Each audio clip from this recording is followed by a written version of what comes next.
जय श्री कृष्णा। अगर आप देखेंगे मेरी स्क्रीन के ऊपर तो मैंने आप लोगों को कहा था कि आज मैं एक ऑप्शन स्ट्रैटेजी के बारे में बात कर रहा हूं and the name of the strategy is MSR. Now ये स्ट्रैटेजी के अंदर हम करते क्या है कि हम लोग एक तरीके से मल्टी स्ट्रैडल्स पे काम कर रहे हैं एंड हम लोग क्या कर रहे हैं यहाँ पे वेगा को प्ले करने की कोशिश कर रहे हैं। तो नॉर्मली क्या होता है कि ऑप्शन मार्केट्स के अंदर हम लोग बात करते हैं 5 ग्रीक्स की, डेल्टा गामा थीटा वेगा रो। अब ये जो डेल्टा गामा थीटा वेगा रो है इसके अंदर बड़ा इंपॉर्टेंट ग्रीक आता है जिसको बोलते हैं वेगा। और अगर आप वेगा को प्ले करना चाहते हैं तो हमेशा वेगा आपके एक तरीके से फेवर में प्ले हो तो आप कैसे प्ले कर सकते हैं और किस तरीके से आप इंट्राडे बहुत अच्छा रिटर्न बना सकते हैं। तो मैं आप लोगों के लिए दिखा रहा हूं, यहाँ पे एक स्ट्रैटेजी लेकर आया हूं। लगभग उस स्ट्रैटेजी के अंदर आप देखेंगे लगभग 4% का रिटर्न इंट्राडे बन गया। कैसे बना और क्यों एमएसआर स्ट्रैटेजी जो है बहुत ही इफेक्टिव स्ट्रैटेजी है। तो आप देखेंगे जैसे मेरी स्क्रीन के ऊपर हमने यहाँ पे क्या किया, 16,800 की पुट खरीदी सुबह मॉर्निंग के अंदर। उसके साथ साथ मैंने क्या किया, 16,900 की जो कॉल है उस कॉल पुट का जोड़ा है एक स्ट्रैडल, वो सेल किया। 17,000 का स्ट्रैडल सेल किया और 17,100 का स्ट्रैडल सेल किया। प्लस अगर आप साथ साथ देखेंगे तो 16,200 की कॉल बाय करी। नाउ इफेक्टिवली इसके अंदर मेरा मार्जिन कितना लगा, लगभग 4.5 लाख रुपए का मार्जिन लगा और 4.5 लाख रुपए के मार्जिन के ऊपर मेरे को 19,235 रुपए का रिटर्न इंट्राडे इस स्ट्रैटेजी के अंदर बच गया। नाउ प्रैक्टिकली अगर आप देखेंगे, आप अपनी रिटर्न की कैलकुलेशन देखेंगे तो you are saving around 4% return intraday, which is very very good.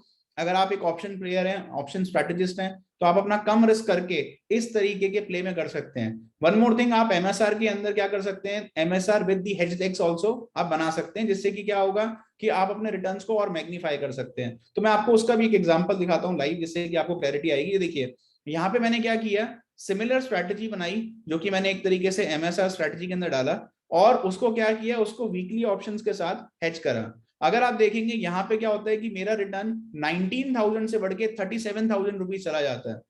सो हमने क्या किया, सेम चीज के ऊपर सेम मल्टीपल स्ट्रैडल्स खोले, लेकिन उसके साथ साथ मैंने हेज करके रेशियो के अंदर एक तरीके से निफ्टी के अंदर हमने क्या किया है कि निफ्टी के अंदर 16,200 की पुट राइट करी, 16,400 की क्वांटिटी को एक तरीके से हमने बाय किया। और क्योंकि वो एमएसआर के साथ हेज्ड है तो आपका रिस्क मिनिमम होते हुए भी इंट्राडे के अंदर आपने 37,000 रुपीज का रिटर्न बचा लिया।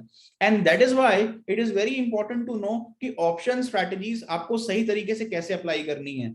और आप देखिए जैसे कि मैंने आप लोगों को अपनी रील में भी बताया था इंस्टाग्राम के ऊपर कि किस तरीके से आपने कौन से सही स्टॉक इस गिरावट में पिक करने हैं। तो मार्केट किसी भी साइड हो, अगर आपका टेक्निकल आउटलुक बिल्कुल सही है, तो जैसे मैंने मानक्सिया के बारे में बात करी थी, मानक्सिया ऑलरेडी जिस लेवल पे मैंने सजेस्ट किया वहां से 5% ऊपर था, जबकि निफ्टी 200 पॉइंट डाउन थी। सिमिलरली कुछ स्टॉक्स जो कि हम रेगुलरली ट्रैक कर रहे हैं, जैसे जीएनएफसी है, जीएनएफसी ऑलरेडी 490 रुपए से 900 रुपए तक के हाई स्ट्रेच करके आया, अभी वापसी कंसोलिडेट कर रहा है। और ये जो 800 से 850 के बीच का कंसोलिडेशन है, मुझे लगता है कि कंसोलिडेशन अच्छा है लॉन्ग टर्म के हिसाब से। सिमिलरली एसओटीएल अगर आप देखेंगे, मार्केट के अंदर गिरावट आने के बावजूद भी स्टॉक गिर नहीं रहा है और बहुत अच्छा लग रहा है, इवन इन लेवल्स के ऊपर बहुत अच्छा लगता है। अगर आपका नजरिया है थोड़ा शॉर्ट टर्म का एज वेल एज अगर आप लॉन्ग टर्म भी देखेंगे तो स्टॉक्स के फंडामेंटल बहुत अच्छे हैं। जैसे मैंने 6 मार्च को जब स्टॉक 950 रुपए का था तब बात करी थी, अभी ऑलरेडी स्टॉक लगभग 1150 रुपए से लेके 1200 के बीच में घूम रहा है और मुझे लगता है कि ये अच्छे लेवल्स हैं अगर आपका नजरिया है मीडियम टर्म का।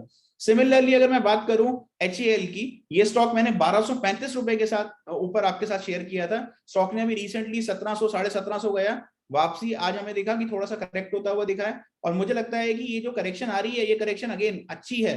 तो अगर आपका नजरिया अच्छे स्टॉक्स पे थोड़ा सा मीडियम टर्म और लॉन्ग टर्म है, आई विल सजेस्ट कि आप अच्छे स्टॉक्स पे बने रहिए और इन डिप्स के अंदर एक पोटेंशियल ढूंढिए लॉन्ग टर्म स्टॉक के अंदर। प्लस जैसे मैंने लास्ट वीक निफ्टी की बात करी थी, तो निफ्टी बिल्कुल एग्जैक्टली उसी रेंज में चल रही है। निफ्टी ने ऊपर एग्जैक्टली जो मैंने आपको हाई बताया था 17,442 रुपए, उस पर निफ्टी के ऊपर एक बहुत ही इंपॉर्टेंट रेजिस्टेंस था। निफ्टी ने एक्सपायरी के दिन 17,439 लगाया और हमने देखा कि किस तरीके से वापसी निफ्टी रिवर्ट करी और अब निफ्टी वापसी अपने लोअर रेंज की तरफ जा रही है जो कि 16,809 है। तो जब तक मार्केट की ये रेंज इंटैक्ट है तब तक मुझे लगता है कि आपको थोड़ा प्रैक्टिकली ऑप्शन स्ट्रैटेजीज के अंदर प्ले करना चाहिए, जिससे कि आपका रिस्क कम से कम हो और आपका रिवॉर्ड बहुत ज्यादा बेटर बन जाए। So thank you so much, stay tuned, keep following profit idea, keep following Anari professor, and I hope you are learning with every video. Thank you so much. Jai Shri Krishna.